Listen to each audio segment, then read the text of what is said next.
আল্লাহর জন্য আমল অনেকে করতে পারে, কিন্তু আল্লাহর জন্য ত্যাগ স্বীকার সবাই করতে পারে না। আল্লাহ পাক এটা বলেছেন নবী সাল্লাল্লাহু আলাইহি ওয়াসাল্লামকে, কিন্তু ইন্না আতাইনাকাল কাউসার, মনে কষ্ট নিচ্ছ কেন হে নবী, আমি তো তোমাকে কাউসার দিয়েছি।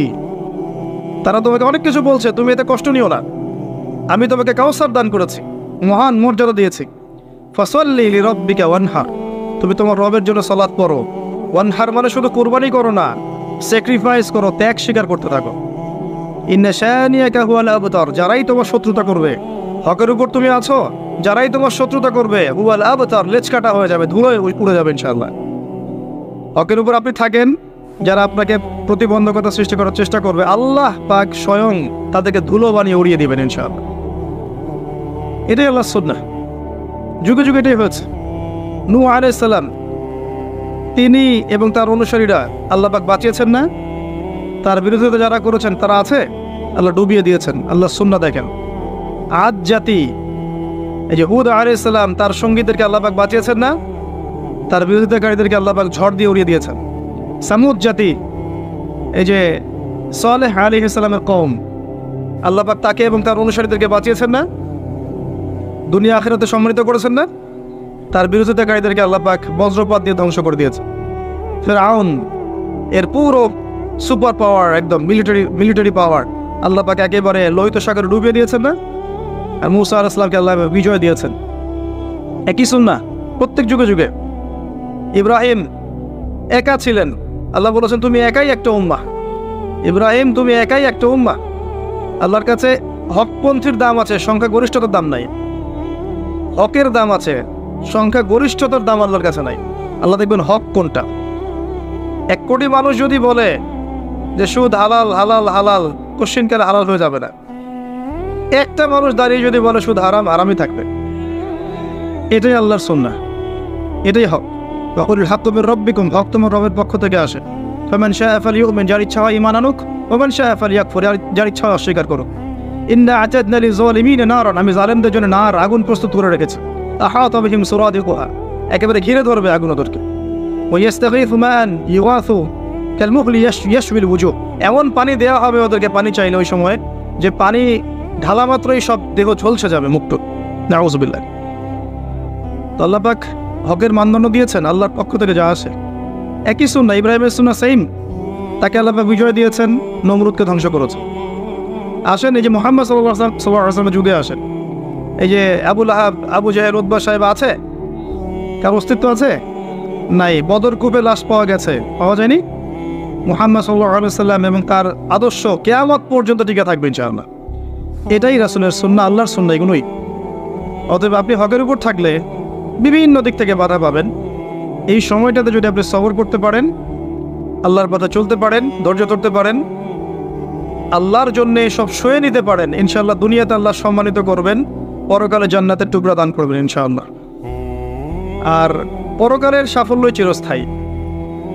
বাল তুফিরুনাল হায়াতাদ দুনিয়া, তোমরা এই দুনিয়াকে প্রাধান্য দিয়ে থাকো। ওয়াল আখিরাতু খায়রু ওয়া আবকা, কিন্তু পরকাল চিরস্থায়ী এবং উত্তম। তো অ্যাজ এ ইয়াং স্পিকার আমি এটা বলছি যে তরুণরা যারা দিনের পথে আসবেন, প্রত্যেক ধাপে ধাপে আপনাকে প্রতিবন্ধকতা ফেস করতে হবে। জার্নিটা সহজ হবে না। পরিবার, সমাজ বাধা দিবে, ধর্মনেতারাও বাধা দিবে। যখন দেখবে আপনার মেহনতের ফলে ধর্ম ব্যবসায় ভাটা পড়েছে, তখন আপনাকে বাধা দিবে। দেখবেন যখন আপনার কিছু কিছু সত্য কথার ফলে আল্লাহ, এটা তো হাদিসে আল্লাহ জিবরাইল আলাইহিস সালামকে ডেকে বলেন যে আমার ওই বান্দাকে আমি ভালোবাসি, তুমিও তাকে ভালোবাসো। জিবরাইল আলাইহিস সালাম সমস্ত ফেরেশতাদেরকে বলেন আল্লাহ আমাকে বলেছেন আল্লাহ ওই বান্দাকে ভালোবাসেন, আমি ওকে ভালোবাসি, তোমরাও তাকে ভালোবাসো। এরপর ফেরেশতারা দুনিয়াবাসীর উপর ঘোষণা করে যে আল্লাহ অমুক বান্দাকে ভালোবাসেন, জিবরাইল অমুক বান্দাকে ভালোবাসেন, আমরাও এই বান্দাকে ভালোবাসি, হে জমিনবাসী তোমরাও তাকে ভালোবাসো। তখন গিয়ে দেখবেন যে আল্লাহর পথের কোনো সৈনিক, কোনো আলেম, কোনো মুআল্লিম, কোনো মুজাহিদ, তার প্রতি আল্লাহর পক্ষ থেকে মানুষের মধ্যে একটা ভালোবাসা সৃষ্টি হয়ে যায়। এটা এমনি এমনি হয় না, এটা এমনি এমনি হয় না। এই উম্মার মধ্যে এমন অনেক মানুষ আছেন যাদের নাম এখন পর্যন্ত মানুষ শ্রদ্ধার সাথে স্মরণ করে না? তারা কি মানুষকে টাকা দিয়ে ওয়াজ মাহফিলে নিয়ে আসছিল? আসে নাই। মহব্বত থেকে আসে নাই।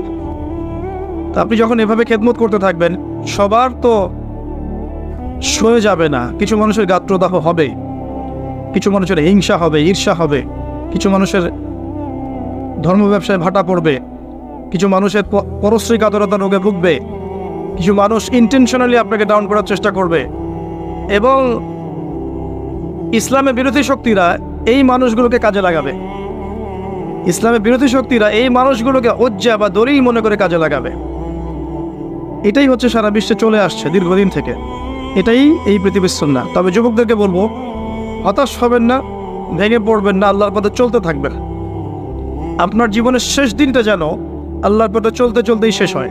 ইন্নামাল আমালু বিল খাওয়াতিম। মানুষের নেক আমল শেষের উপর ডিপেন্ড করে, নিয়তের উপর ডিপেন্ড করে এবং শেষের উপর ডিপেন্ড করে। অতীতে কি হয়েছে ভুলে যান। মিউজিক করতেন, গার্লফ্রেন্ড ছিল, পর্ন দেখেছেন, জুয়া খেলেছেন, মাদকের সাথে সম্পৃক্ত ছিলেন, হারাম অ্যাফেয়ার্সে ছিলেন, কি করেছেন অতীতে, আজকে থেকে ভুলে যান। ফ্রম নাও অন, যখন থেকে আপনার কাছে হেদায়েতের বাণী আসবে তখন থেকে তওবা করে নেবেন। বলবেন আস্তাগফিরুল্লাহাল্লাযী লা ইলাহা ইল্লা হুয়াল হাইয়ুল কাইয়্যুম ওয়া আতুবু ইলাইহি। এটা বলে ওযু করবেন, 2 রাকাত সালাত পড়বেন, 2 চোখের পানি ফেলে দিয়ে আল্লাহর কাছে কান্নাকাটি করবেন, আল্লাহর কাছে চাইবেন, আল্লাহ আমাকে পুরো জীবন, আগামী পুরো জীবন দিনের উপর পাহাড়ের মতো অটল থাকার তৌফিক আমাকে দান করো এবং আমার দ্বারা তুমি এই উম্মার খেদমত কবুল করো। এরপরে আপনি ফিল করবেন যে আল্লাহ আপনার সাথে আছে আর কেউ আপনার সাথে নাই। ঠিক এরপর আপনি ফিল করবেন যে আল্লাহ আপনার সাথে আছে আর কেউ সাথে নাই। পরিবার ভুল বুঝতে পারে, গার্লফ্রেন্ড ছেড়ে চলে যাবে, আপনার চাকরি চলে যাইতে পারে, আপনার ব্যবসায় লস হতে পারে, আপনার এই সামাজিক প্রতিবন্ধকতার শিকার হতে পারেন। হ্যাঁ, আপনাকে বিভিন্ন মানুষ ভালো মন্দ আজে বাজে টাইটেল দিতে পারে, জঙ্গি হয়ে গেছে, সন্ত্রাসী হয়ে গেছে ইত্যাদি বলতে পারে। এবং ধর্মনেতারাও বাধা দিতে পারে আপনাকে। কারণ শিরকের বিরুদ্ধে বলবেন, বেদাতের বিরুদ্ধে বলবেন, হারামের বিরুদ্ধে বলবেন। আপনি যখন এই সারা বিশ্বের যে প্রতারণা চলছে পশ্চিমাদের, এগুলোর বিরুদ্ধে বলবেন, অভ্যন্তরীণ বাহ্যিক সমস্যাগুলো তুলে ধরবেন, তখন চতুর্দিক থেকে আপনার উপর অক্টোপাসের মতো আঘাত আসবে। দেন ইউ উইল রিয়েলাইজ, তখন আপনি ফিল করবেন যে আপনি হকের উপর আছেন এবং আপনার সাথে কেউ নাই, আল্লাহ আছে। আর আল্লাহ যদি আপনার সাথে থাকেন, এই দুনিয়াতে ইজ্জত দেওয়ার মালিক আল্লাহ এবং পরকালে জান্নাত দেওয়ার মালিক কে? আল্লাহ। এটাই হচ্ছে মূল কথা। এই পথটা যারা সারভাইভ করতে পারবে, রাসূল সাল্লাল্লাহু আলাইহি ওয়াসাল্লাম 2টা সুসংবাদ দিয়েছে। একটা হচ্ছে যে একটা হাদিসে নবী সাল্লাল্লাহু আলাইহি ওয়াসাল্লাম বলেছেন যে 7 শ্রেণীর মানুষকে আল্লাহ রাব্বুল আলামিন কিয়ামতের মাঠে তার আরশের ছায়ায় ছায়া দিবেন। ওই দিন ওই ছায়া ছাড়া অন্য কোনো ছায়া থাকবে না। তার মধ্যে এক শ্রেণী হচ্ছে সেই যুবক যে তার নিজের যৌবনকালটাকে আল্লাহর পথে বিলিয়ে দিয়েছে। এই সুযোগটা কি দাড়ি পাকা মানুষদের আছে? এখন আপনাদের সামনে আছে। এই কথাটা শুনছেন আপনি, আপনার কান পর্যন্ত পৌঁছে গেল। এরপরে ডিসিশন ইজ ইয়ার্স। আপনার রাস্তা আপনি বেছে নেবেন। ওয়াহাদাইনাহুন নাজদাইন, আমি 2টা পথ দেখিয়েছি, ইম্মা শাকিরা ওয়া ইম্মা কাফুরা। ইচ্ছা হলে কৃতজ্ঞ হও, ইচ্ছা হলে অকৃতজ্ঞ হও। আল্লাহ আপনাকে ফোর্স করবেন না, লা ইকরাহা ফিদ্দিন। আল্লাহ পাক হাত ধরে আপনাকে নামাজি বানাবেন না। এখন আপনার সিদ্ধান্ত নিতে হবে যে আপনি কি করবেন। আল্লাহর জন্য বাঁচবেন না শয়তানের জন্য বাঁচবেন? যদি শয়তানের জন্য বাঁচেন তাহলে আপনি দুনিয়াতে বাড়ি গাড়ি, টাকা পয়সা, জমি জমা, ব্যাংক ব্যালেন্স, স্ট্যাটাস সবই পাবেন ইনশাআল্লাহ। আল্লাহ পাক সেগুলো আপনাকে খুশি হয়ে দিবেন না, ফিতনা, রাগ হয়ে দিবেন।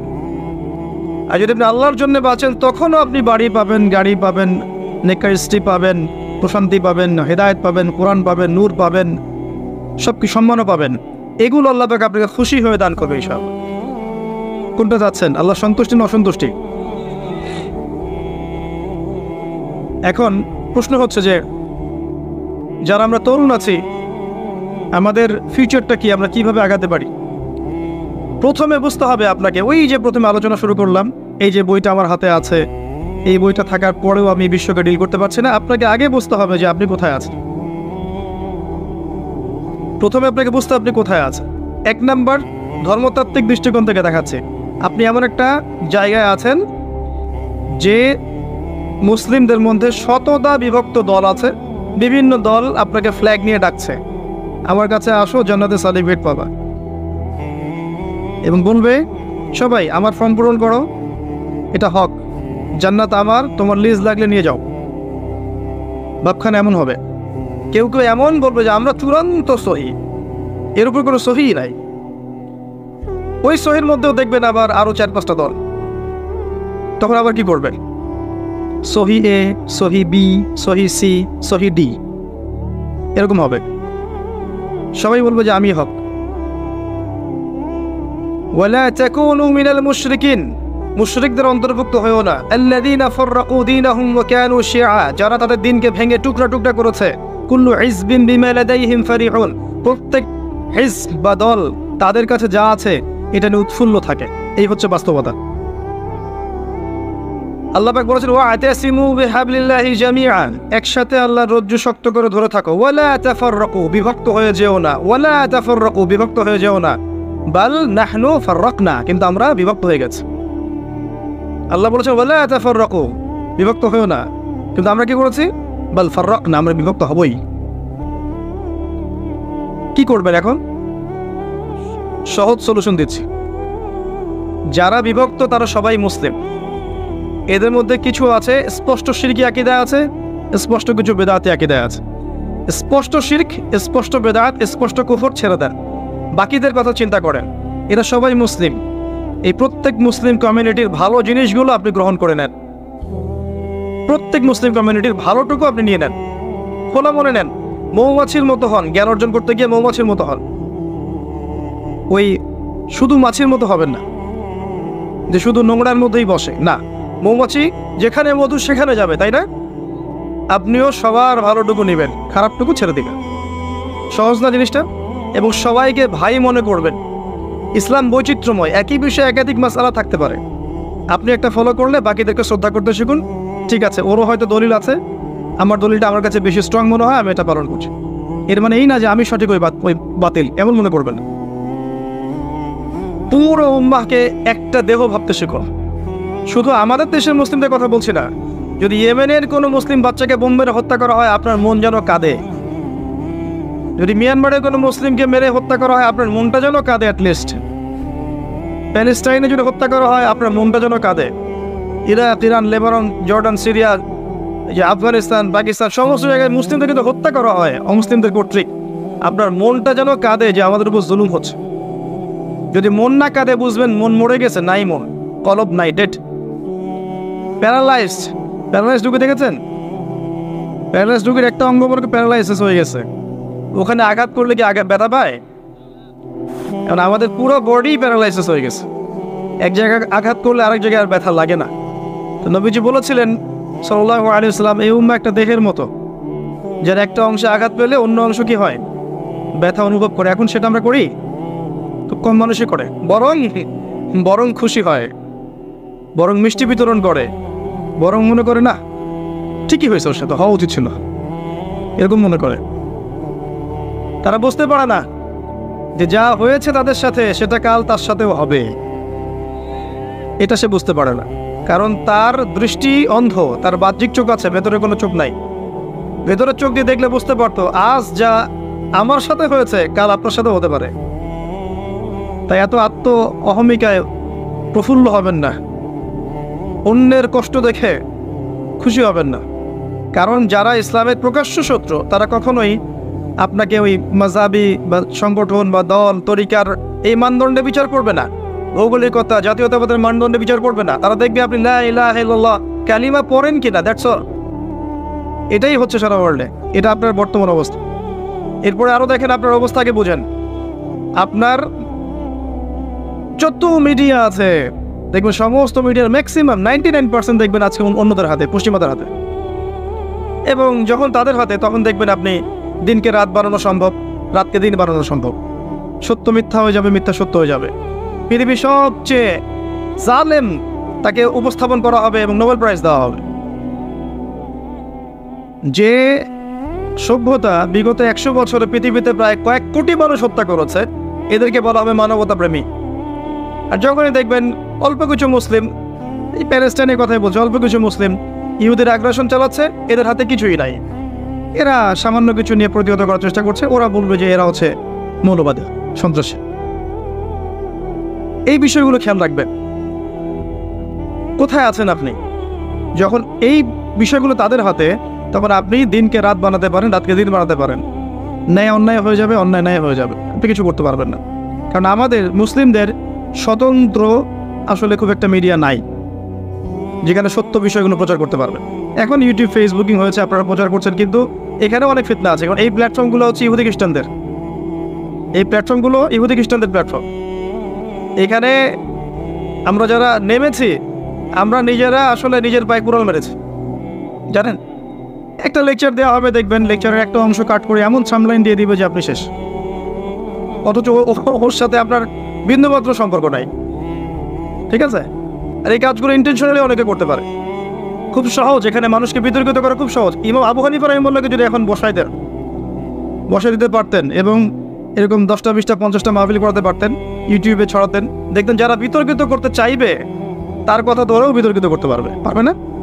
সুযোগ আছে, একটা কথার এক অংশ একটা কথা আরেক অংশ লাগিয়ে দিবে, সই গেল। এখনকার অবস্থা আপনার যে আপনার কাছে মিডিয়া নাই, প্রযুক্তি, এই যে যত প্রযুক্তি দেখছেন এগুলো কাদের হাতে? আমাদের হাতে নাই। আপনার প্রাইভেসি পর্যন্ত আপনার হাতে নাই। সেলফোন আছে, ইন্টারনেট আছে, অন্যান্য টেকনোলজিগুলো আছে, এগুলো দিয়ে আপনার যত প্রাইভেসি আছে, এই প্রাইভেসিগুলো কিন্তু আর এখন আপনার কাছে নাই।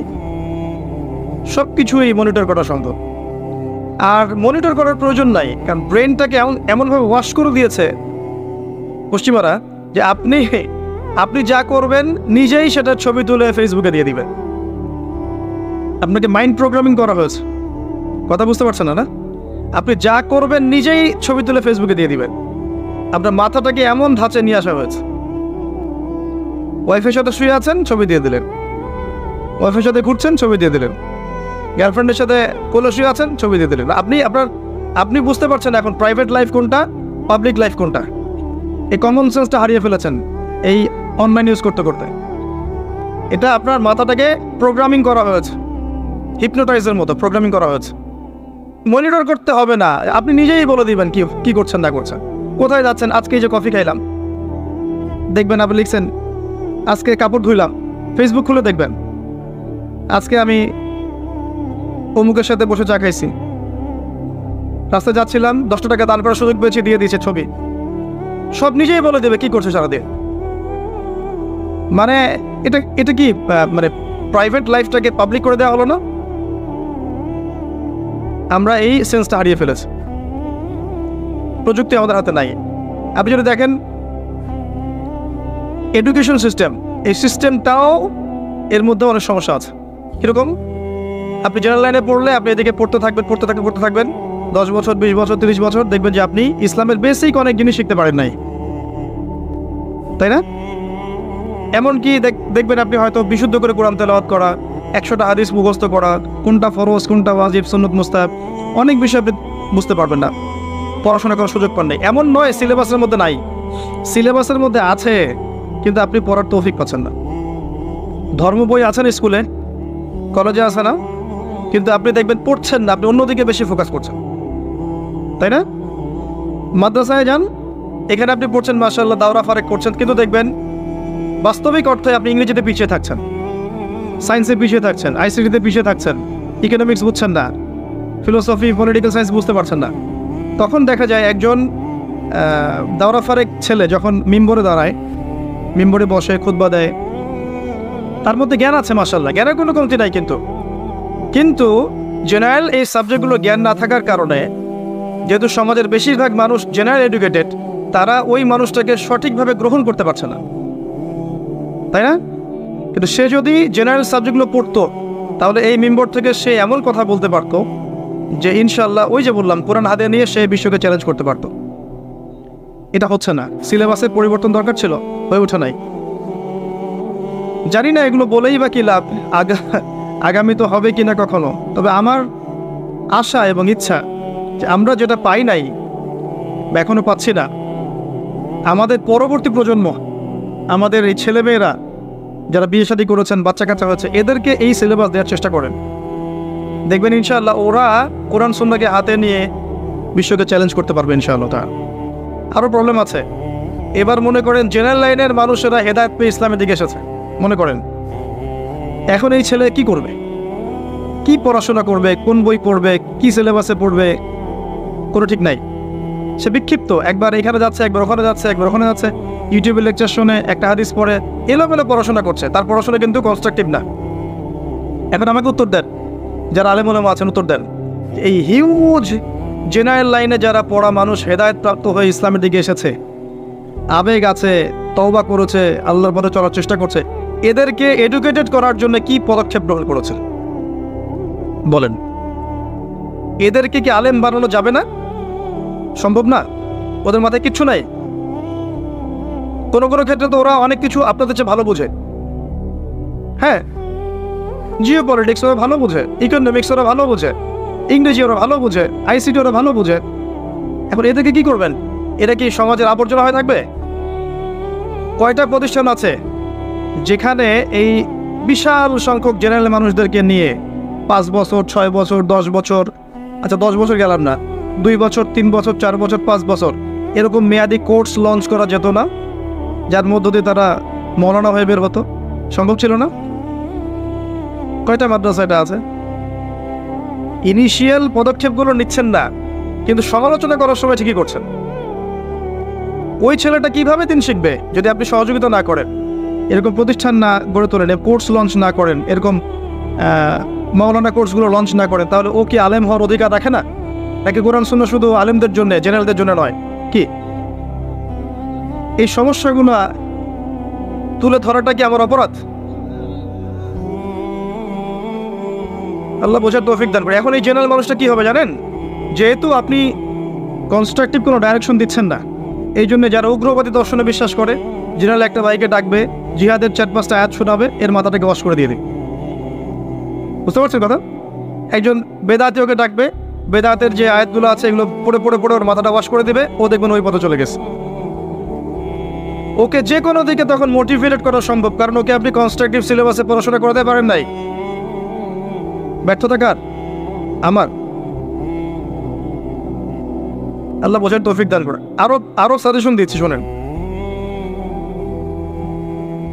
এই যে মাহফিল নিয়ে এত সমস্যা অনেকের, সবার না, একটা সিলেবাস করে দেন রাষ্ট্র থেকে, যেখানে প্রত্যেকটা বিষয় থাকবে। এই যে বিসিএস যেমন আছে, বিসিএস অনেকগুলো বিষয় আছে না, এই সিলেবাসে কোরআন, হাদিস, অ্যারাবিক ল্যাঙ্গুয়েজ, আরবি সাহিত্য, আপনার ফিক, উসুল ফিক, আপনার যে ইসলামী ইতিহাস, ইসলামী অর্থনীতি সব ঢুকায় দেন, দিয়ে একটা সিলেবাস করে দেন, দিয়ে বিসিএস এর মতো একটা পরীক্ষার আয়োজন করেন, যেই পরীক্ষায় জেনারেল এবং মাদ্রাসা উভয় ব্যাকগ্রাউন্ডের স্টুডেন্টরা অংশ নিতে পারবে, সবার জন্য উন্মুক্ত। একটা নির্দিষ্ট সীমা দেন, বয়স সীমা দেন, এই বয়স হতে হবে, এই ডিগ্রি থাকতে হবে, তারপরে পরীক্ষা অংশ নিতে পারবে। করে দেন, করার পরে 2টা 3টা 4টা ধাপে পরীক্ষা নেন, written viva, written viva, written viva. Cadre যেমন করে বের করেন, এইভাবে 100টা আলেম বের করেন না বাংলাদেশে, এবং এই 100টা আলেমকে গভর্নমেন্ট জব দিয়ে দেন। গভর্নমেন্ট জব দিয়ে বলেন এই 100টা আলেম সারা দেশে দাওয়াতি কাজ করবে, এবং মাহফিল থেকে কোনো পারিশ্রমিক নিতে পারবে না, গভর্নমেন্ট তাদেরকে জব দিবে এবং স্যালারি দিবে, তারা সমস্ত জায়গায় দাওয়াতি কাজ করে বেড়াবে। তখন এই চেয়ারে বসে কেউ উল্টাপাল্টা কথা বলতে পারবে না। যারা এখানে এসে বসবে তারা এডুকেটেড হয়ে বসবে। আর এখন যাকে তাকে আপনি বসাতে পারবেন, এবং যা ইচ্ছা গাল গল্প কেচ্ছা কাহিনী কমেডি সার্কাস করে চলে যাবে, টাকা নিয়ে চলে যাবে। এই সিস্টেমটা ভালো ছিল না? আমার সাথে যত উচ্চ পদস্থ কর্মকর্তার কথা হয়েছে, এই কথাটাকে তারা খুব অ্যাপ্রিসিয়েট করেছিলেন, যেটা আসলে খুব সুন্দর একটা কথা বলেছে। কিন্তু বাংলাদেশের মানুষের সেন্টিমেন্টটা এমন যে এটা এখন লঞ্চ করা সম্ভব না।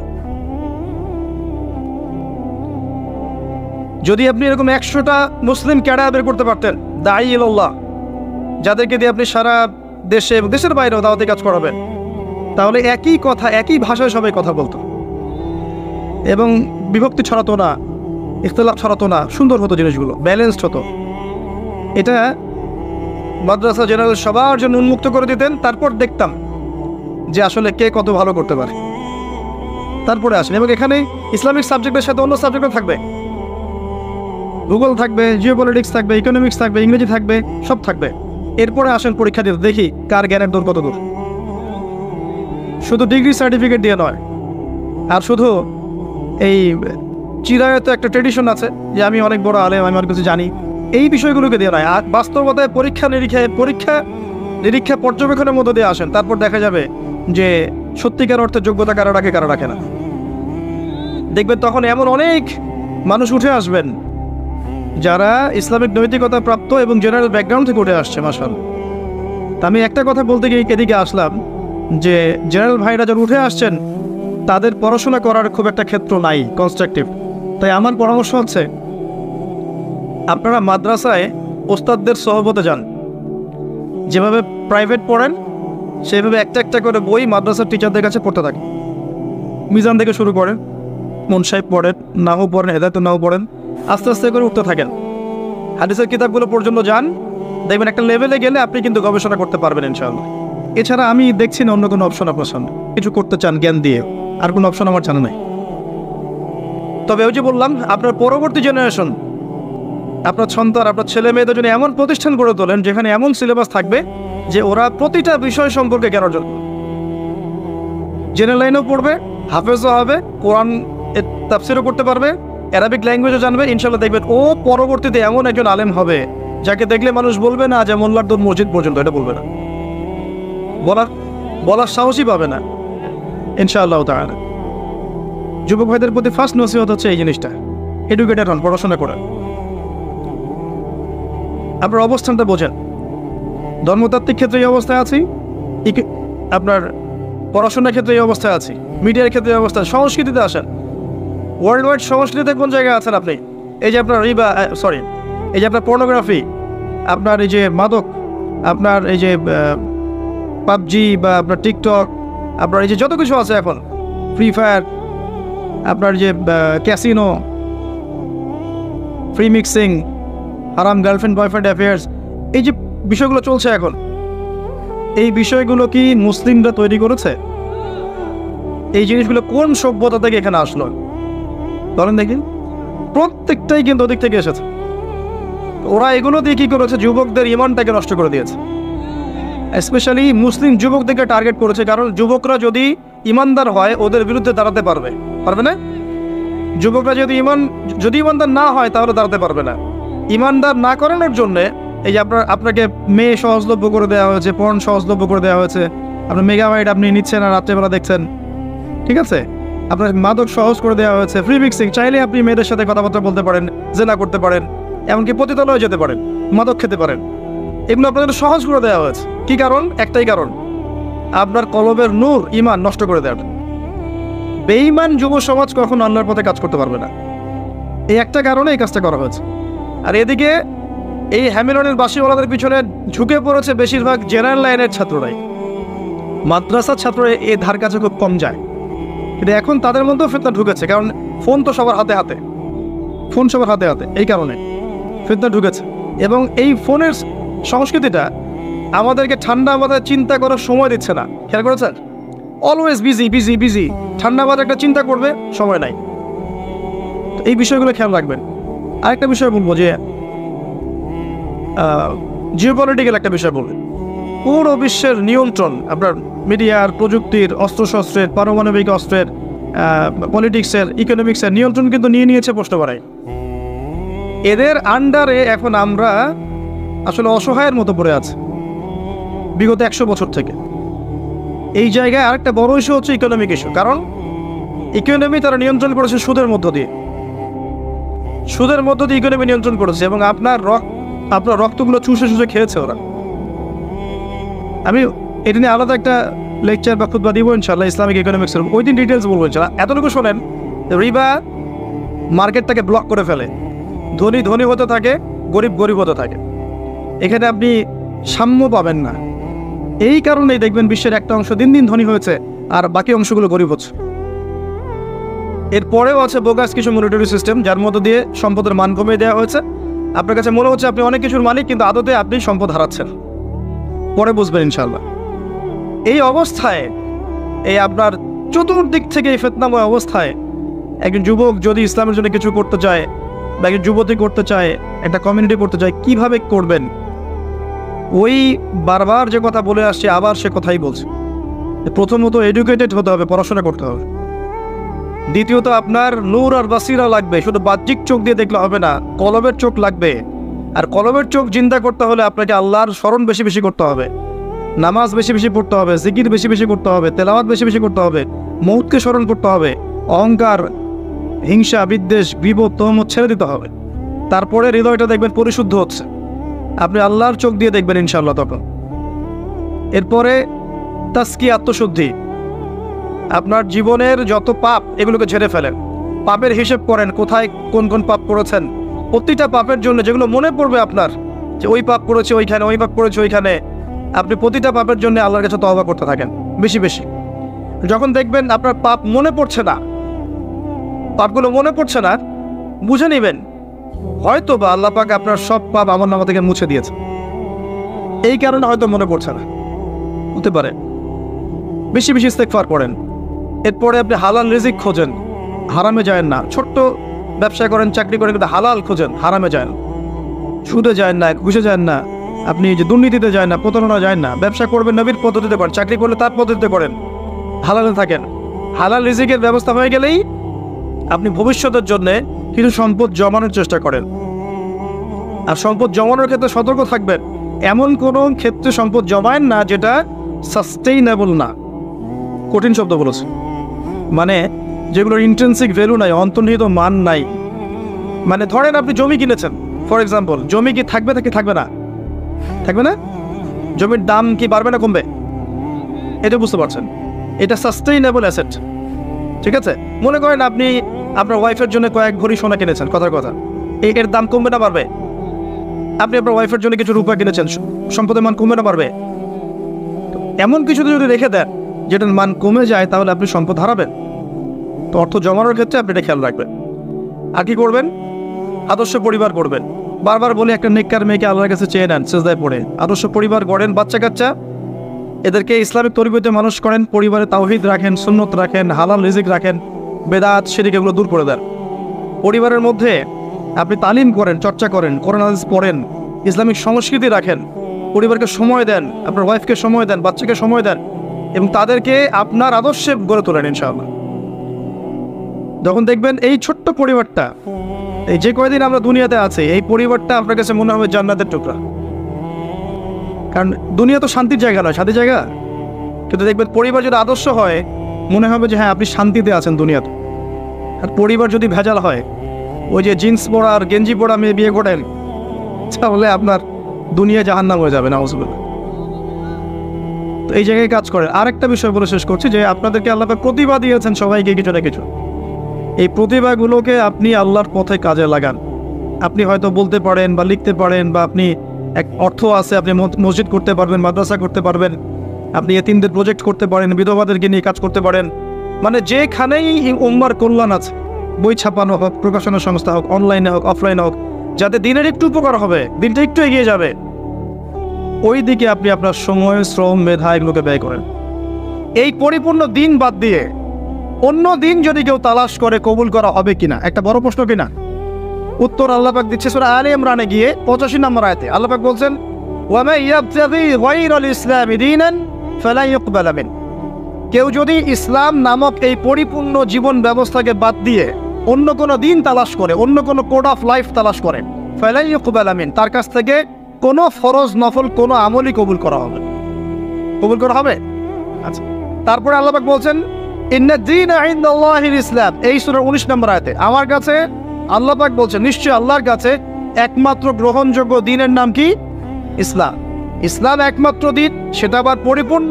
এটা বাদ দিয়ে অন্য কোনো দিন তালাশ করলে কবুল হবে না। Concept clear? এবার সামনে যাই। পরিপূর্ণ মানে কি? পরিপূর্ণ অর্থটা কি, এটাও তো বুঝতে হবে। পরিপূর্ণ মানে, শর্ট করে বলি, আমাদের জীবনে 5টা থেকে 6টা ডিপার্টমেন্ট থাকে, একটু বোঝেন।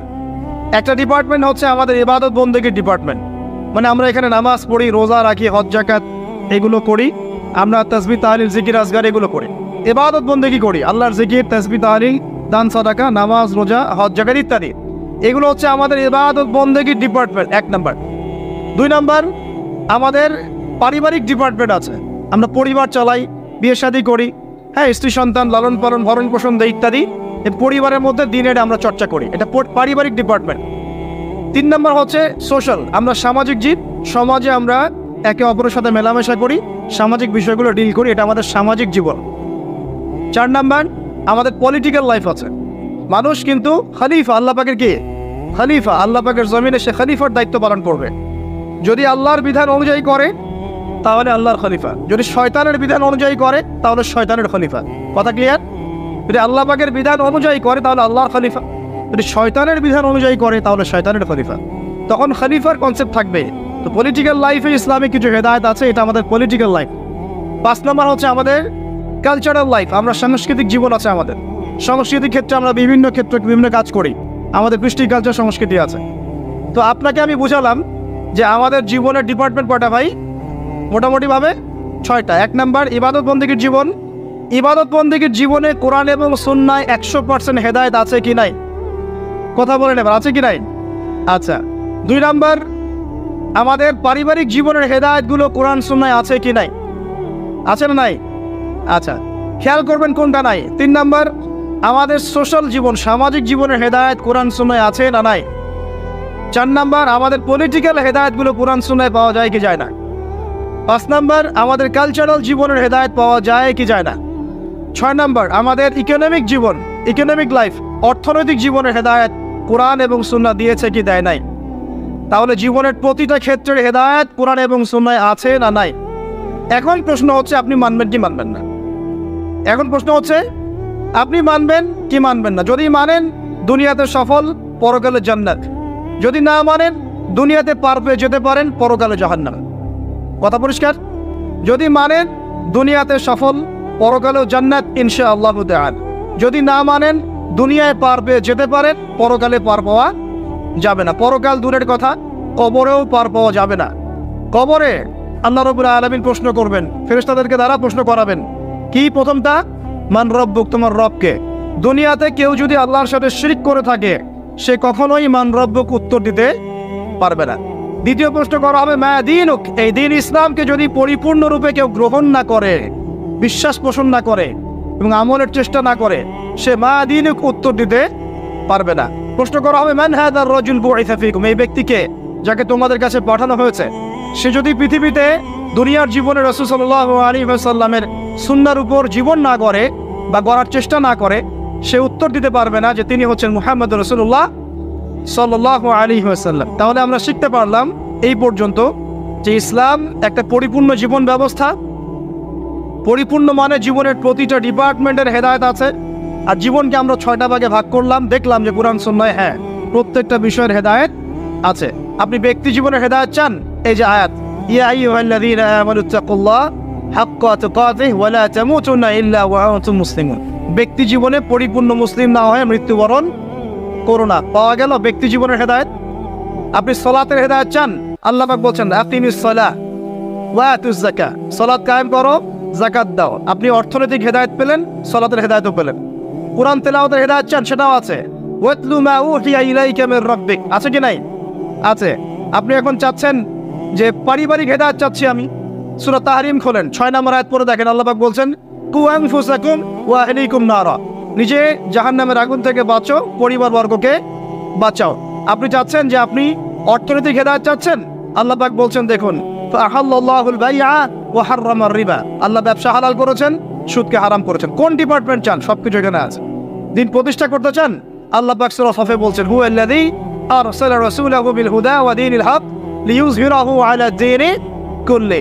দিন কায়েম করতে চান, আল্লাহ পাক বলছেন, কি বলছেন? ইন তানসুরুল্লাহ ইয়ানসুরুকুম ওয়া ইউসাব্বিত আকদামাকুম। আপনি দায়িত্ব অবহেলা করেছেন, আল্লাহ পাক বলছেন ওয়া ইন তাতাওয়াল্লাউ ইস্তাবদিল কওমান গায়রাকুম। উম্মার ঐক্য চান, আল্লাহ বলছেন ওয়া আতাসিমু বিহাবলিল্লাহি জামিআও ওয়া লা তাফাররাকু। একটা মানে আহলুস সুন্নাহ ওয়াল জামাআহ বা একটা নির্ভেজাল একটা দল চান দাওয়াতের জন্য, আল্লাহ বলছেন ওয়াল তাকুম মিনকুম উম্মাহ ইয়াদউনা ইলাল খায়র ওয়া ইয়া'মুরুনা বিল মা'রুফ ওয়া ইয়ানহাউনা আনিল মুনকার। শ্রেষ্ঠ জাতি হতে চান, আল্লাহ বলছেন কুনতুম খায়রা উম্মাহ উখরিজাত লিন-নাস তা'মুরুনা বিল মা'রুফ ওয়া তানহাউনা আনিল মুনকার। মানে বলতে থাকলে রাত চলে যাবে। এমন কোনো ডিপার্টমেন্ট নাই যে ডিপার্টমেন্ট সম্পর্কে আল্লাহ পাক কোরআন এবং হাদিসে ব্যাখ্যা বিশ্লেষণ করেন নাই। আল্লাহ পাক সূরা কাহফের 54 নম্বর আয়াতে বলছেন যে ওয়ালাকাদ সাররাফনা ফি হাযাল কুরআন লিন-নাস মিন কুল্লি মাসাল, আমি মানব জাতির জন্য প্রতিটা বিষয় এই কোরআনে ব্যাখ্যা করেছি। এখন প্রশ্ন হচ্ছে আমি মানব কি মানব না? এখানে আপনার স্বতন্ত্র স্বাধীন ইচ্ছা শক্তি আছে। আল্লাহ পাক বলছেন লা ইকরাহা ফিদ-দীন, দিনে কোনো বাড়াবাড়ি নাই। ক্বাদ তাবায়্যানা রুশদু মিনাল গায়, এই যে স্পষ্ট হয়ে গেছে যেটা দীপ্তমান হেদায়েত এবং যেটা অন্ধকার, মানে যেটা আপনার ভ্রষ্টতা আর যেটা হেদায়েত স্পষ্ট হয়ে গেছে। আপনি চাইলে মানতে পারেন। ওই যে সূরা কাহফে আছে ওয়াকুলিল হাক্কু মির রাব্বিকুম, আয়াত নাম্বার 29, ফামান শাআ ফালইউমিন, যার ইচ্ছা হয় ঈমান নিয়ে আসো, ওয়া মান শাআ ফালইয়াকফুর, যার ইচ্ছা হয় অস্বীকার করো। ইন্না আ'তাদনা লিয-যালিমিনা নারান, আমি জালেমদের জন্য আগুন প্রস্তুত করেছি। ব্যাস এতটুকু। আল্লাহ বলছেন এই দুনিয়াটা কেন? আল্লাহ পাক বলছেন লিয়াবলুয়াকুম আইয়ুকুম আহসানু আমালা, আমি দেখতে চাই তোমাদের মধ্যে আমলে কে শ্রেষ্ঠ। মানে কোন ডিপার্টমেন্টটা, যে কোনো ডিপার্টমেন্টের হেদায়েত কোরআন শুনে পাওয়া যাবে। এখন আমার প্রশ্ন হচ্ছে আপনি আমি মানবো কি না? আল্লাহ উত্তর দিচ্ছেন লা ইকরাহা ফিদ-দীন, দিনে কোনো বাড়াবাড়ি নাই। তুমি চাইলে মানো, না চাইলে মেনো না। আল্লাহ পাক আপনাকে ঘাড় ধরে একদম মসজিদে ঢোকাবেন না। ঢোকাবেন? আল্লাহ পাক আপনাকে ফোর্সফুলি যাকাত দেওয়াবেন না। আল্লাহ পাক আপনাকে ধরে বেঁধে একদম রমজানের রোজা রাখবেন না। আল্লাহ পাক আপনাকে দিন কায়েমের জন্য দাওয়াত এবং জিহাদের মেহনত জোর করে করাবেন না। কিছুই আল্লাহ পাক জোর করবেন। আল্লাহ পাক শুধু স্পষ্ট করে দিয়েছেন কোনটা সত্য কোনটা মিথ্যা। এখন এইটাই পরীক্ষা আমাদের এই দুনিয়ায়। দুনিয়াটা হচ্ছে কি কারাগার না? আর দুনিয়া সিজনুল লিল মুমিন ওয়াল জান্নাতু লিল কাফির, কাফেরদের জন্য দুনিয়া জান্নাত, মুমিনদের জন্য কি এটা কারাগার। এই কারাগার বা জেলখানার জীবনের সময় আবার অনির্ধারিত, কেউ জানে না কতদিনে কে বাঁচবে, কতদিনে কে মরবে। এই সময় অনির্ধারিত। কারাগারের জীবন হেদায়েত স্পষ্ট, মানবা কি মানবা না ইচ্ছার স্বাধীনতা আল্লাহ পাক দিয়েছেন। কথা ঠিক না ঠিক? এবার আমাদের উপর এখন আল্লাহ পাক ছেড়ে দিলেন, নবীর মাধ্যমে জানিয়েও দিলেন। আর এই নবী প্রথম নবী নন, প্রত্যেক যুগে যুগে আল্লাহ পাক নবী রাসূল পাঠিয়েছেন। এমন কোনো সম্প্রদায় নাই যেখানে আল্লাহ পাক নবী পাঠান নাই। আল্লাহ পাক তার উপরে আঙ্গুল তোলার কোনো রকম সুযোগ রাখেন নাই, রেখেছেন? কেউ বলতে পারবে না যে আমি জানি নাই, আমি মেসেজ পাই নাই, আমাদের নবী আসে নাই, আমাদের কাছে আসমানি কিতাব আসে নাই। কেউ বলতে পারবে না। পারবে না। এখন আমাদের চয়েস। এখন আমরা কি পরিপূর্ণ ইসলাম পালন করতে চাইবো না চাইবো না? এবার কথা বলেন, আমরা কি পরিপূর্ণ ইসলাম পালন করবো না করবো না? যদি পরিপূর্ণ ইসলাম পালন করতে চাই তাহলে কয়েকটা বিষয়। এক, একটু মনোযোগ দেন, পরিবেশ নষ্ট করেন না। এক নাম্বার, আমাদের সবাইকে আল্লাহ পাকের তাওহীদ লা ইলাহা ইল্লাল্লাহর উপর থাকতে হবে এবং সুন্নাত মুহাম্মদুর রাসূলুল্লাহর উপর থাকতে হবে। পারবো ইনশাআল্লাহ? দুই নাম্বার, আমাদের সবাইকে ইবাদত বন্দেগীর জীবনের সমস্ত ইবাদত নবীর তরিকায় করার চেষ্টা করতে হবে। আল্লাহ পাক তৌফিক দান করুন, আমিন। আমাদের সবাইকে অর্থনৈতিক জীবনে গিয়ে আবার হারামখোর হওয়া যাবে না, হালাল রিজিক অন্বেষণ করতে হবে। আল্লাহ পাক তৌফিক দান করুন, বলি আমিন। আমাদের সবাইকে পারিবারিক জীবনে গিয়ে ওই ইহুদি খ্রিস্টানদের মতো পরিবার করা যাবে না, ইসলামিক পরিবার করতে হবে। আল্লাহ পাক তৌফিক এনায়েত করুন। আমাদের সবাইকে এই সামাজিক জীবনে গিয়ে ইহুদি খ্রিস্টানদের মতো সংস্কৃতি এবং সমাজনীতি ফলো করা যাবে না, আল্লাহর দেওয়া সংস্কৃতি এবং সমাজনীতি ফলো করতে হবে। আল্লাহ পাক তৌফিক দান করুন, বলি আমিন। ইভেন পলিটিক্যাল লাইফে গিয়েও চেষ্টা করতে হবে আল্লাহর বিধানগুলো অনুযায়ী মানুষের মাঝে বিচার ফয়সালা করার জন্য। আল্লাহ পাক তৌফিক দান করুন, বলি আমিন। এবং সর্বোপরি দুনিয়া আখিরাতের যতগুলো ক্ষেত্র আছে, এই প্রতিটা ক্ষেত্রে রাসূলুল্লাহ সাল্লাল্লাহু আলাইহি ওয়াসাল্লামের দেখানো আদর্শ এবং তরিকা অনুযায়ী চলতে পারলে কবরেও শান্তি, দুনিয়াতেও সফল, হাউজে কাউসারের পানিও পাবো ইনশাআল্লাহ, রাসূল সাল্লাল্লাহু আলাইহি ওয়াসাল্লামের সুপারিশও পাবো ইনশাআল্লাহ, তার সাথে জান্নাতে থাকতেও পারবো ইনশাআল্লাহ।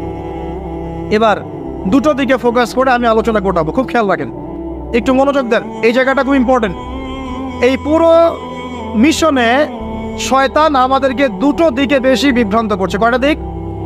দুটো দিক। এক, তারা শয়তান এবং তার অনুসারীদের কথা বলছি, তারা মুসলিমদেরকে জান্নাতের পথ থেকে সরিয়ে দেওয়ার জন্য এক নাম্বার যেটা অস্ত্র হিসেবে নিয়েছে তা হলো শিরক। কি নাম? মানে শিরক যদি মুসলিমদেরকে করানো যায় তাহলে সে আল্লাহ পাকের রহমত থেকে বেরিয়ে যাও। কারণ আল্লাহ রাব্বুল আলামিন একটা ওয়াদা করেছেন। কি ওয়াদা? আল্লাহ পাক তার নবীকে বলেছেন, তোমার উম্মতের মধ্যে কোনো ব্যক্তি যদি, হে মুহাম্মদ সাল্লাল্লাহু আলাইহি ওয়াসাল্লাম, তোমার উম্মতের কোনো ব্যক্তি যদি আসমান জমিনের সমান গুনাহ নিয়ে আমার সামনে দাঁড়ায় কিন্তু তার আমল নামায় কোনো শিরকের পাপ নাই, আমি আল্লাহ তার সামনে আসমান জমিন সমান রহমত নিয়ে হাজির হব ইনশাআল্লাহ। সুবহানাল্লাহ পড়বে এটা। মানে এই উম্মতের কোনো ব্যক্তি যদি শিরিক মুক্ত আমল নামা নিয়ে আল্লাহর সাথে সাক্ষাৎ করে, ইনশাআল্লাহ সে জান্নাতে যাবেই যাবে ইনশাআল্লাহ। একদিন না একদিন সে জান্নাতে যাবেই যাবে ইনশাআল্লাহ। কিন্তু কারো আমল নামায় যদি শিরকের পাপ থাকে, তাহলে আল্লাহ পাক বলছেন ইন্নাল্লাহা লা ইয়াগফিরু আন ইউশরাকা বিহি ওয়া ইয়াগফিরু মা দুনা যালিকা লিমান ইয়াশা। আল্লাহ পাক তার সাথে শিরকের গুনাহ মাফ করেন না, এছাড়া যে কোনো গুনাহ যাকে ইচ্ছা মাফ করতে পারে। একটা হাদিসে নবীজি বলছেন, যদি কেউ চুরিও করে, জিনাও করে, কিন্তু শিরক মুক্ত আমল নিয়ে আল্লাহর সামনে দাঁড়ায়, আল্লাহ তাকেও মাফ করে দিবেন ইনশাআল্লাহ। এটাই সেই হাদিসের ব্যাখ্যা। আসলে লা ইলাহা ইল্লাল্লাহ যে ব্যক্তি মন থেকে পড়েছে, কলবের মধ্যে সরিষা দানা পরিমাণ ঈমান আছে, মানে শিরকের পাপ করে নাই, ইনশাআল্লাহ তাআলা আল্লাহ পাক তাকে জান্নাত দিবেন একদিন না একদিন ইনশাআল্লাহ। আল্লাহ পাক তাকে শাস্তি দিতে পারেন, মাফ করাতে পারেন, কিছু আযাব দিয়ে হলেও আল্লাহ পাক তাকে জান্নাতে দিবেন ইনশাআল্লাহ তাআলা। এখন প্রশ্ন হচ্ছে, তাহলে সহিহ বুখারীর এই হাদিসটা কেমন? কোন হাদিস? নবী সাল্লাল্লাহু আলাইহি ওয়াসাল্লাম বলছেন, এই হাদিসটা আসছে বুখারীতে 4 বার, একবার না কিন্তু 4 বার। নবীজি বলছেন, কিয়ামতের দিনে, মনোযোগ দেন প্রিয় ভাই, কিয়ামতের দিনে আদম আলাইহিস সালামকে ডেকে আনা হবে। ডেকে বলা হবে, তোমার সন্তান যারা আছে, আদম সন্তান, তাদের মধ্য থেকে তুমি জাহান্নামীদেরকে আলাদা করে ফেল। আদম আলাইহিস সালাম বলবেন, হে আল্লাহ, কতজনকে আলাদা করো? আল্লাহ পাক বলবেন, প্রতি 1000-এ 999 জনকে জাহান্নামের জন্য আলাদা করে দাও। নাউজুবিল্লাহ বলবেন, প্রতি 1000-এ 999 জনকে জাহান্নামের জন্য আলাদা করে দাও। সহিহ বুখারীতে 4 বার আসে, একবার না, 4 বার। এবার সাহাবীরা কিন্তু একটু বিচলিত হয়ে পড়লেন। তিনি বলেন, ইয়া রাসূলুল্লাহ, তাহলে কিভাবে হবে? নবী সাল্লাল্লাহু আলাইহি ওয়াসাল্লাম বলছেন, আশ্বস্ত হও, জান্নাতীদের কাতার হবে 120টা। কয়টা? 120টা। তার মধ্যে 80টা কাতার হবে আমার উম্মতে মুহাম্মাদের ইনশাআল্লাহ। এবং এই হাদিসটা শোনালেন যে ব্যক্তি এই উম্মতের মধ্যে আল্লাহর সাথে শিরক না করে মারা যাবে, আল্লাহ পাক তাকে মাফ করে দেবেন ইনশাআল্লাহ। তাহলে প্রশ্ন, এত পার্সেন্টেজ, হিউজ পার্সেন্টেজ মানুষ কেন তাহলে জাহান্নামে যাচ্ছে? তাদের আমল নামায় কোন পাপটা থাকতে পারে যার কারণে তারা জাহান্নামে যাচ্ছে? উত্তর দেন দেখি এবার। আল্লাহ পাক কিন্তু বলে দিয়েছেন, আল্লাহ পাক শিরক ছাড়া যে কোনো গুনাহ যাকে ইচ্ছা মাফ করতে পারেন। তাহলে এত বেশি মানুষ কেন জাহান্নামে যাচ্ছে? উত্তর, তাদের আমল নামায় কোন পাপ থাকতে পারে? সে। এবার আসেন, ইবলিস এবং তার অনুসারীরা উম্মতে মুহাম্মাদীকে বিভ্রান্ত করার জন্য এই শিরকের একটা ব্যাপক সয়লাব ছড়িয়ে দিয়েছে সমাজের মধ্যে। আমি খুব শর্ট করে বোঝাবো। আরেকটা হাদিস বলবো তার আগে আপনাকে, সেটা হলো, এই উম্মতের 70,000 মানুষ কিন্তু আবার বিনা হিসেবে জান্নাতে যাবে। এই উম্মতের 70,000 মানুষ বিনা হিসেবে জান্নাতে যাবে, যারা 1 নাম্বার পাখি উড়িয়ে ভাগ্য গণনা করে না। যারা পাখির সাথে ভাগ্য গণনা করে, শিরকের সাথে সম্পর্ক আছে কি নাই? আচ্ছা। যারা আগুনের শাঁকা টাকা দিয়ে আগুনের উল্কি অঙ্কন করে চিকিৎসা পদ্ধতি গ্রহণ করে না। যারা হারাম অবৈধ কোনো ঝাড়ফুঁক গ্রহণ করে না, এই যে তাবিজ কবজ কবিরাজি করে না, কুফরি কালাম করে ঝাড়ফুঁক করছে না, এগুলো করে না। যারা সর্বাবস্থায় আল্লাহর উপর তাওয়াক্কুল করে, 70,000 এমন মানুষ বিনা হিসেবে জান্নাতে যাবে ইনশাআল্লাহ। এটাও মাথায় নেন। এবার সামনে আসেন, ইবলিস এবং তার অনুসারীরা কিভাবে শিরক ছড়িয়েছে? কয়ভাবে? উত্তর 3 ভাবে। কয়ভাবে? 3 ভাবে। আশ-শিরকু ফিল আকীদা, শিরক ছড়িয়েছে বিশ্বাসের মধ্যে। যেমন কিছু মানুষ বিশ্বাস করে এখনো এই যুগে, এবং এই যুগেরও এদের সংখ্যা বেশি, তারা বিশ্বাস করে যে আল্লাহ এই মহাবিশ্ব সৃষ্টি করেন নাই, এই মহাবিশ্ব সৃষ্টি হয়েছে বিগ ব্যাং থেকে। এই কনসেপ্টে মানুষ নাই। কোরআনে সূরা আম্বিয়ার মধ্যে একটা কথা আছে, আওয়ালাম ইয়ারাল্লাযীনা কাফারু আন্না আস-সামাওয়াতি ওয়াল আরদা কানাতা রাতকান ফাফাতানাহুমা। আল্লাহ পাক বলছেন, কাফেররা কি লক্ষ্য করে দেখে না যে আসমান সমূহ এবং জমিন একটা বিন্দুর মধ্যে ছিল একত্রিত, আমি এটাকে বিচ্ছিন্ন করে দিয়েছি। যদি তারা বলেও যে বিগ ব্যাং থেকে সব সৃষ্টি হয়েছে, আমরা বলবো এই বিগ ব্যাং এর স্রষ্টা হচ্ছেন আল্লাহ রাব্বুল আলামিন। কথা বুঝতে পারছেন? তো এই যে চিন্তা ওদের যে আল্লাহ বলতে কেউ না, এটা শিরক কিনা?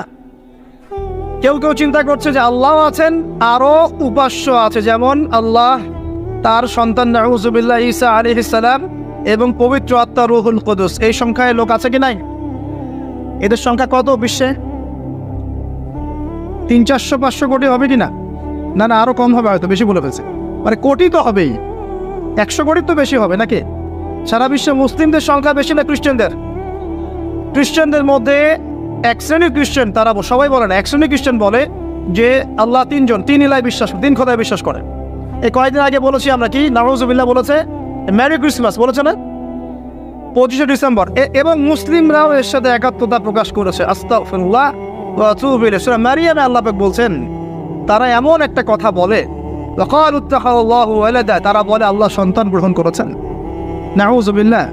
লাকাদ জি'তুম শাইআন ইদ্দা তাকাদু আস-সামাওয়াতু ইয়াতাফাত্তারনা মিনহু ওয়া তানশাক্কুল আরদু ওয়া তাখিরুল জিবালু হাদ্দা। আল্লাহ পাক বলছেন কথার ওজনগুলো দেখেন। আল্লাহ পাক বলছেন যখন তারা বলে যে আল্লাহ সন্তান গ্রহণ করেছে, তখন আসমান নিজেই ফেটে পড়তে চায়, জমিন নিজেই চৌচির হতে চায়, এবং পাহাড়গুলো নিজেই থরথর করে কেঁপে ভেঙে পড়তে চায়। কিন্তু আল্লাহ পাক এদেরকে ক্ষমতা দিতেন, যে ইচ্ছার স্বাধীনতা দিতেন, হ্যাঁ করো, তাহলে আসমান ফেটে পড়তো। এখন যখন আমরা বলছি যে মেরি ক্রিসমাস, আসমান ফেটে পড়তো। একদিন ওই 25 ডিসেম্বর ছিল, ওই দিন আমি আবার এয়ারে ফ্লাইও করছিলাম, সম্ভবত কক্সবাজার যাচ্ছি প্রোগ্রাম। তো দেখি যে বিমানের মধ্যেই বলা শুরু করলো যে লেডিস অ্যান্ড জেন্টলম্যান, হ্যাঁ ladies and gentleman, welcome to our flight, এগুলো বলছে। বলার পরে বলছে যে মেরি ক্রিসমাস, সবাইকে ক্রিসমাসের আন্তরিক শুভেচ্ছা। তখন আল্লাহর কসম আমার মনে হচ্ছিল যে এখন মনে হয় প্লেনটা ভেঙে পড়ে যাবে আসমান থেকে, কারণ আমি একটা জানি। আল্লাহ পাক বলছেন সূরা মারিয়ামের শেষের দিকে পড়ে দেখেন, আল্লাহ পাক বলছেন ওয়াকালু ইত্তাখাযার রহমানু ওয়ালাদা, তারা বলে রহমান সন্তান গ্রহণ করেছেন। নাউযুবিল্লাহ। তাকাদু আস-সামাওয়াতু ইয়াতাফাত্তারনা মিনহু, এই কথা শুনে আসমান ফেটে পড়তে চায়।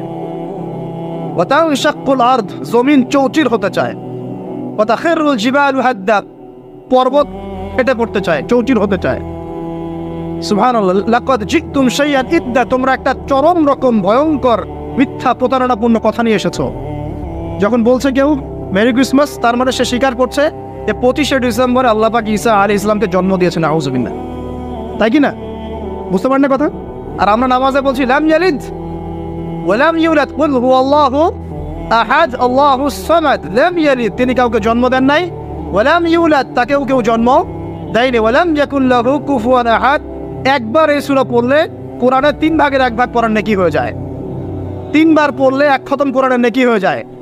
এমনি এমনি হয় না, কারণ কোরআনের 3 ভাগের 1 ভাগ হচ্ছে আল্লাহর তাওহীদ। কোরআনের 3 ভাগের 1 ভাগ কি? আল্লাহর তাওহীদ। এই যে 3 ভাগের 1 ভাগ। আর 1 ভাগ হচ্ছে হুকুম আহকাম, কি করবে কি করবে না। আর 1 ভাগ হচ্ছে হিস্ট্রি, ইতিহাস, কি হয়েছে এই পর্যন্ত বিশ্বে। কোরআন 3 ভাগে ভাগ করতে পারবেন আপনি। প্রিয় ভাইরা, এটা শিরক কিনা? এবং কোটি কোটি মানুষ কি এই শিরকে বিশ্বাস করে কিনা? এখন ওই সমাজে গিয়ে যদি আপনি বলেন সামাজিকতার খাতিরে মেনে নিচ্ছি যে এটা শিরক, তারপরে আমি আপোষ করলাম, চলবে? এখন কিছু মানুষ সামাজিকতার দোহাই দেয়। সামাজিকতা কোন সমাজে? যে সমাজ আমাকে শিরক শেখায় ওই সমাজ, যে সমাজ আমাকে হারাম খাওয়া শেখায় সেই সমাজ, যে সমাজে মানুষ বেদাতি আমল করে সেই সমাজ। কোন সমাজের পূজা করবেন? কোন সমাজের ইত্তেবা করবেন? যেই সমাজ নবী সাল্লাল্লাহু আলাইহি ওয়াসাল্লামের আদলে গড়া সমাজ, সেই সমাজের আমরা তাবেদারি করবো ইনশাআল্লাহ। আর যেই সমাজ জাহিলিয়াতের আদলে গড়া, সেই সমাজের তাবেদারি করতে হবে। আল্লাহ পাক বোঝার তৌফিক দান করেন। তো এই যে কিছু মানুষ এখানে শিরক করছে, তারপর কিছু মানুষ কি বলছে যে গ্রহ নক্ষত্র চন্দ্র সূর্যের উপাসনা করা যায়, করছে না মানুষ? কিছু মানুষ কবর পূজা করছে কিনা? করছে কিনা? কিছু মানুষ মাজারের পূজা করছে কিনা? কিছু মানুষ মৃত ব্যক্তির কাছে এই নজর মানত করে কিনা? কিছু মানুষ মৃত ব্যক্তির কাছে এই যে কুরবানি জবাই করে কিনা? কিছু মানুষ এই যে জাদুবিদ্যার চর্চা করছে কিনা? তারপর ওই যে ভাগ্য গণনা করছে কিনা রাশিফল দেখে? কিছু মানুষ টিয়া পাখির মাধ্যমে ভাগ্য গণনা করছে কিনা? প্রত্যেকটা রন্ধ্রে রন্ধ্রে শিরক। প্রথম শিরক হচ্ছে আকীদার, বিশ্বাসের। আল্লাহ ছাড়া কেউ সন্তান দিতে পারে বিশ্বাস করলে শিরক। আল্লাহ ছাড়া কেউ আমাকে পরকালে বাঁচাবে বিশ্বাস করলেই শিরক। আল্লাহ ছাড়া কেউ আমাকে ভালো করতে পারে বিশ্বাস করলে শিরক। খারাপ করতে পারে বিশ্বাস করলে শিরক। আল্লাহ ছাড়া কেউ উপকার অপকার করতে পারে বিশ্বাস করলে শিরক। আল্লাহ থেকে সব হয়, এই কনসেপ্টের বাইরে গেলেই শিরক হয়ে যাবে। সবকিছু কার থেকে হয়? তো এই যে লা ইলাহা ইল্লাল্লাহ একটা আকীদার বিষয়। প্রথমে আকীদার মধ্যে শিরক ঢুকেছে, একটা শিরক ঢুকেছে আমলের মধ্যে। আর শিরকু ফিল আমালি, আমলগুলোর মধ্যে। কিরকম? এই যে আল্লাহ বাদ দিয়ে অন্য কাউকে সেজদা করা, আল্লাহ বাদ দিয়ে অন্য কারোর জন্য নজর মানত করা, আল্লাহ বাদ দিয়ে অন্য কারোর জন্য এই যে আপনি কুরবানি করছেন, হ্যাঁ আল্লাহ ছাড়া অন্য কারোর কাছে দোয়া করছেন, সবই শিরক। এই যে আপনি হাতের মধ্যে একটা বালা পরে আছে, বালাটা খুলতে বললে খোলেন না, কেন খোলেন না? আপনার ধারণা এটা খুলে ফেললে আপনার ক্ষতি হবে, রোগ আর ভালো হবে না। এই যে আকিদা, শিরকি আকিদা, শিরকি আকিদা, টাটকা শিরকি আকিদাটা যদি মনে করেন যে এটা খুললে, এই যে আংটি একটা পরেছেন মনে করেন, এই নিয়াতে পরে থাকেন যে এই আংটি পরার পরে আমার রোগ ভালো হবে, টাটকা শিরকাটা। এমনি যদি পড়েন সৌন্দর্য বর্ধনের জন্য পড়েছি, কোনো সমস্যা নেই, ইন্নামাল আমালু বিন্নিয়াত। কিন্তু যদি এই নিয়াতে পড়েন এই আংটিটা পরলে আমার রোগটা ভালো হবে, খুললে আর রোগ ভালো হবে না, ব্যাস শিরক হয়ে গেছে। তারপরে বিয়ে হচ্ছে না, তাবিজ করতেছে, তাবিজ করলে বিয়ে হবে, শিরক হয়ে গেল। আবার একজন একজনকে ভালোবাসে, অবৈধ ভালোবাসা, বৈধটা না অবৈধটা, এখন তার আবার বিয়ে ঠিক হয়েছে এক জায়গায়, এই বিয়ে সে ভাঙাবে, কবিরাজের কাছে গিয়ে বিয়ে ভাঙালি করতেছে, চালাচালি করতেছে, নকশা আঁকতেছে, করে না? স্বামী স্ত্রীর কথা শোনে না, স্ত্রী চলে গেছে কবিরাজের কাছে, গিয়ে বলছে আমার স্বামী আমার কথা শোনে না, তাবিজ করবো, তাবিজ দেন। স্বামী ঘুমায়, বালিশের নিচে দেখে তাবিজ। আছেন এরকম কুফরি গালা? সবই সে। কেউ জাদুবিদ্যার চর্চা করতেছে মানুষ এখন। এবং বিশ্বাস করেন, আমি একটা নিউজ দিই আপনাদেরকে, এখন বিশ্বের একটা অংশের মানুষ সত্যি সত্যি ব্ল্যাক ম্যাজিক বা কালো জাদু করে। ব্ল্যাক ম্যাজিক বা কালো জাদুর চর্চা হচ্ছে, আবার নতুন করে বিশ্বে কালো জাদুর চর্চা হচ্ছে। এবং এর সাথে কিন্তু জিউসরা সম্পৃক্ত আছে। কারা সম্পৃক্ত? ওই যে যারা প্যালেস্টাইন কেড়ে নিয়েছে ওরাও সম্পৃক্ত আছে। তো খেয়াল রাখতে হবে এগুলো থেকে বাঁচার জন্য কি করুন? বাঁচার জন্য প্রতিদিন 5 ওয়াক্ত নামাজ, পবিত্র অবস্থায় থাকার চেষ্টা করা, সকাল সন্ধ্যার মাসনুন দোয়া কালামগুলো পড়বেন হিসনুল মুসলিম বই থেকে।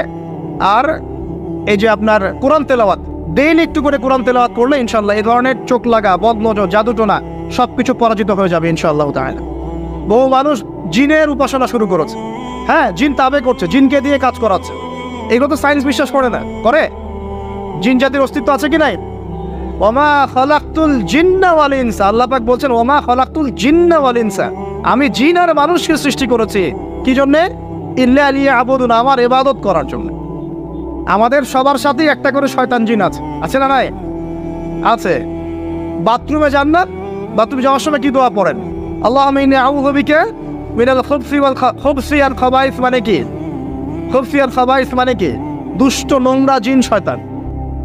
তো সুলাইমান আলাইহিস সালামের যুগ থেকে জাদুবিদ্যার চর্চা চলে আসছে, এবং আমাদের নবী মুহাম্মদ সাল্লাল্লাহু আলাইহি ওয়াসাল্লামকেও কিন্তু জাদু করা হয়েছিল, জানেন না? আমাদের নবী সাল্লাল্লাহু আলাইহি ওয়াসাল্লামের মাথার চুল মোবারককে নিয়ে জাদু করেছিল এক ইহুদি মহিলা, ঠিক আছে? এই জাদুর অস্তিত্ব ছিল একটা কূপের নিচে।